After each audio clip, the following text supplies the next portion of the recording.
नमस्कार दोस्तों। आज हम बात करेंगे चोल साम्राज्य के गौरवशाली इतिहास के बारे में। भारत के सबसे महान एम्पायरों में से एक। तैयार हो जाइए, क्योंकि समय के इस सफर में बहुत कुछ सीखने को मिलेगा। चोल साम्राज्य 9वीं से 13वीं सदी के बीच फला फूला। अपने चरम पर इसने लगभग पूरे दक्षिण भारत, श्रीलंका और दक्षिण पूर्व एशिया के कुछ हिस्सों को अपने अधीन कर लिया था। बहुत प्रभावशाली है ना? तो कैसे चोल साम्राज्य इतना शक्तिशाली बना? इसकी शुरुआत विजयालय चोल से हुई, जो चोल वंश के संस्थापक थे। 9वीं सदी के मध्य में उन्होंने तंजावुर शहर पर कब्जा कर लिया, जो आगे चलकर चोल साम्राज्य का केंद्र बन गया। इस साम्राज्य के सबसे प्रसिद्ध शासकों में से एक थे राजराज चोल प्रथम। उन्होंने 985 से 1014 ईस्वी तक शासन किया और एक महान योद्धा थे।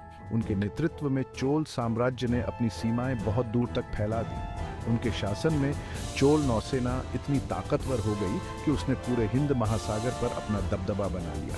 जरा सोचिए, उस जमाने में समुद्र पर राज करना क्या कमाल की बात है। लेकिन बात सिर्फ ताकत की नहीं थी। चोल शासक कला, साहित्य और स्थापत्य के भी महान संरक्षक थे।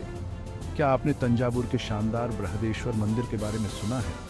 यह अद्भुत मंदिर राजराज चोल प्रथम के शासनकाल में बनाया गया था और आज भी उनकी भव्यता का प्रमाण है। चोल प्रशासन एक और ऐसा पहलू था जिसने उन्हें सबसे अलग बनाया। उनके पास एक बहुत ही व्यवस्थित प्रणाली थी, जिसमें स्थानीय स्वशासन भी शामिल था, जो उस समय के लिए एक बहुत ही आधुनिक विचार था। इस कुशल प्रशासन ने साम्राज्य की स्थिरता और समृद्धि में बहुत योगदान दिया। व्यापार भी उनकी सफलता का एक महत्वपूर्ण कारक था। चोलों ने चीन, दक्षिण पूर्व एशिया और मध्य पूर्व को जोड़ने वाले व्यापार मार्ग स्थापित किए। इससे न सिर्फ धन आया, बल्कि सांस्कृतिक आदान प्रदान भी हुआ, जिसने साम्राज्य को और समृद्ध बनाया। हालांकि सभी महान एम्पायरों की तरह चोल साम्राज्य का भी पतन हुआ। 13वीं सदी तक आंतरिक संघर्षों और बाहरी आक्रमणों ने उनकी पकड़ कमजोर कर दी और साम्राज्य टूटने लगा। लेकिन चोल साम्राज्य की विरासत आज भी दक्षिण भारत के टेम्पलों, कला और संस्कृति में देखी जा सकती है।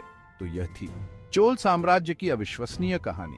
इसके उदय से लेकर स्वर्ण युग और अंत में पतन तक चोलों ने इंडिया या इतिहास पर एक अमिट छाप छोड़ी है। अगर आपको समय के सफर में मजा आया हो तो लाइक, शेयर और सब्सक्राइब करना ना भूलें।